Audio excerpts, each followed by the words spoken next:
Joining me right now to talk a little bit about this, we have epidemiologist and science communicator at the University of Ottawa on the line, Dr. Raywat Deonandan. Thank you for coming back on the show. Thank you, and thanks for getting my name perfectly.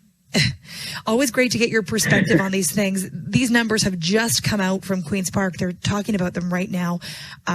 Let's start with just the number of people that we're seeing in hospital in the ICU. 233 people in the ICU, 187 of them on ventilators. What does that say to you? Well, it says we're kind of where we thought we'd be when the model came out last week. We're going to keep on seeing an increase of cases for the next little bit, but the plan has always been that this will flatten out sometime later this month, but it's going to get rough for a couple of weeks. That's undeniable. 51 outbreaks at long-term care facilities. That's a pretty stunning number. Yeah, it's not great. And long-term care facilities are particularly vulnerable for a lot of reasons. Number one, of course, they're occupied by vulnerable people, the elderly. Number two, they're occupied by people who need a lot of care, and so they're being touched. They're being visited by a variety of people who can act as carriers. And as well, there may have been a situation where people coming back from traveling after March break went to see their elderly relatives to say hello after their travels, and that may have been the start of a variety of infections, and we're seeing that manifest now a couple of weeks later. So it's kind of like an ideal breeding ground for this kind of disease, this self-contained facility with people living in somewhat close quarters who are vulnerable and frail and who must be visited by a handful of different people on a regular basis. It's tailor-made for this kind of outbreak. Yeah, and I think with people that are in long-term care homes, it's not always just, oh, hey, we decided to pop by for a visit. It's often way more selfless than that. A lot of the times it's that somebody has an aging parent or an aging grandparent and they want to bring them something, they want to bring them food, they want to visit because that person is very isolated. And then we see the outbreaks like we're seeing, the tragedy in Bobcaygeon where another person has died today at the Pinecrest Nursing Home. There's 8 people that have been killed at a long-term care facility near Montreal, in Laval, and here in Ottawa, in Almont, a second person has now died at a long-term care home in Almont at the Almont Country Haven. And that's been an outbreak that's been going on since late March. It seems like it's not just here in Ontario, it's across the country that we're seeing this. It is, yeah, that's true. It's across the continent, actually. The USA is experiencing a similar thing. Like I said, it's a tailor-made environment for this kind of high infectious outbreak, and you're absolutely right. It's partly to do with the type of visitation that happened. Of course, now with greater constraints put on people's visitation, that's not happening anymore. But it's already too late in a sense. The visitations happened a couple of weeks ago, and people spend intimate time with their relatives. They're sharing hugs, kisses, oftentimes sharing the air in a confined space for an extended period of time, sharing food and leaving presents. These are the perfect way to transmit this particular virus. So again, it's not surprising. However, we have to keep in mind that at a population level, we expect the burden of cases to diminish later this month. So we're on an upward trajectory now. That was expected, but we're also expecting a plateauing and a diminishing trajectory in a couple of weeks. Just on the long-term care home and senior home topic, is there anything else that you think we could be doing to try and stop the spread? Because once it gets into an institution, like you've really highlighted here, it's very difficult to stop because you've got PSWs moving from one room to a next. Is there anything else from a government perspective that the provincial government could be doing to try and stop the COVID cases from being spread so rapidly through these facilities? Well, there has to be extreme oversight in the hygiene precautions taken in these facilities to making sure surfaces are properly disinfected, to make sure PPE is worn by the staff, and to make sure those who are tested positively are taken out of a situation where they can spread it. But in addition, there's an opportunity to deploy an intense amount of preemptive testing in these facilities as well. Everyone living in a long-term care facility right now, in my opinion, should be tested immediately. And anyone testing positively should be removed from that situation. Any resident or every staff member? I think everyone in the building. That's my opinion. And that's a faster way to put an end to potential spread. Now, the tests that we have available aren't perfect. They're They actually have a fairly high false negative rate. So we will have to probably test a number of times and deploy a series of the new technological tests that are coming down the pipeline. That's how we get control of the situation, not just in these facilities, but on the province as a whole, is deploy testing at a large scale and a variety of different kinds of testing technologies.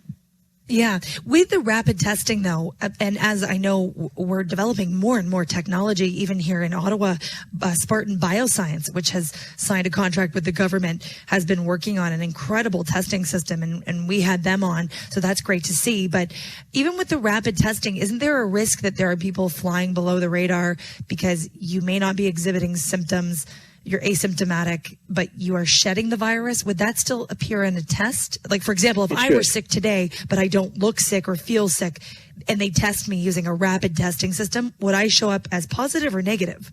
Well, I can't speak authoritatively about a particular test, but there are tests that should be able to detect a degree of infection, even an early infection. I'm not sure the Spartan Biosciences test could do so. I believe the swab could. Don't quote me on that. That's my belief. But yes, the current opinion is we should be able to detect a level of infection even early on. And of course, this is why we have the mask situation as well, is to protect people from asymptomatic spreaders. So I believe if you're going to go into a long-term care facility, you should wear a mask. And everyone who spends any time with frail individuals should be wearing masks as well. It's not a perfect solution, but it does diminish the possibility of transmission. These are things we can all be doing. And to answer your larger question about what could the government be doing, there could be more intense oversight into the hygiene precautions, more intense investment into intensive and repeated testing in these facilities, and of course a more intense and overseen restriction of individuals going into these facilities, which I know has a toll on the individuals who live there, who need their socialization. But we're in difficult times, and so we need to make some difficult choices when it comes to people's comfort. Yeah, absolutely. So in terms of turning the corner on this pandemic, you feel it really comes down to rapid testing, or at least that's one of the elements. Testing, I think, is inevitable as a big part of this solution. In absence of a treatment, a cure, and a vaccine, testing is how we get out of this. Imagine a scenario when we get our caseload down to something manageable, a simmering boil, as I call it, of cases, where you can return to something resembling regular life, but frequent testing allows us to know which individuals have to return to quarantine. So not everybody has to go back to quarantine. And if we have a random screening kind of testing situation, then we can know the true prevalence of the disease and how close we are to herd immunity. So we can know when the true threat is over eventually. So pretty much everyone has figured this out already. And so the big push to acquire tests is happening at a global level. And now the question becomes, can companies and manufacturers crank them out quickly enough to satisfy our thirst for testing across all jurisdictions in the world at the moment? I have a clip here I want to play of the Quebec Premier, François Legault. They're about to release their projections today showing what the virus is expected to do in Quebec, where it is now and where it will go. And earlier today, he was asked about that, and he had some cautious optimism to offer. Despite the fact that it is encouraging, the battle has not been won. So if we want to progressively be able to go back to a normal life in May, it is important to remain very disciplined during the entire month of April.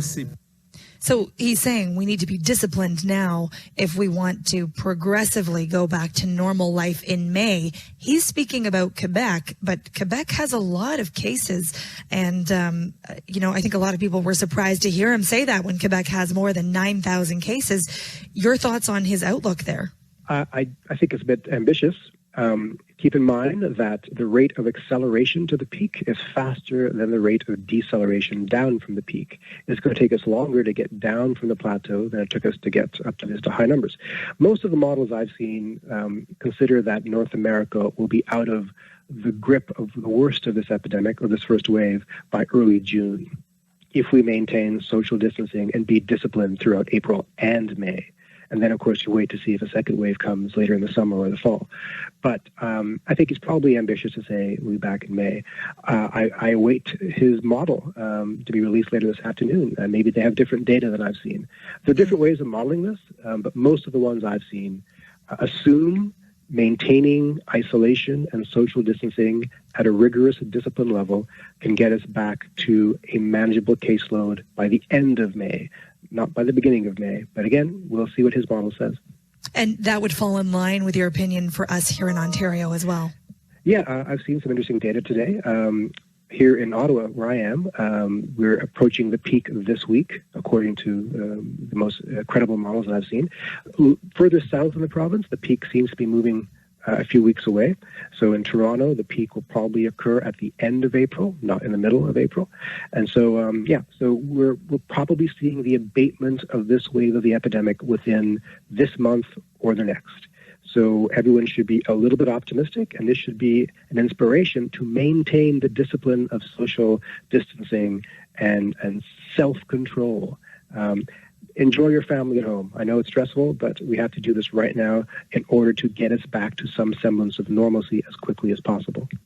I agree. And it's a good thing to remember, even right now as we head into Easter weekend, where I know people's families right now are putting pressure on them to even have family get-togethers. It's something that's very difficult for people to understand. And I think that we need to remember that. Dr. Deonandan, thank you so much for coming back on, and I hope we can have you back. Thank you so much. Bye-bye. Dr. Raywat Deonandan, epidemiologist at the University of Ottawa.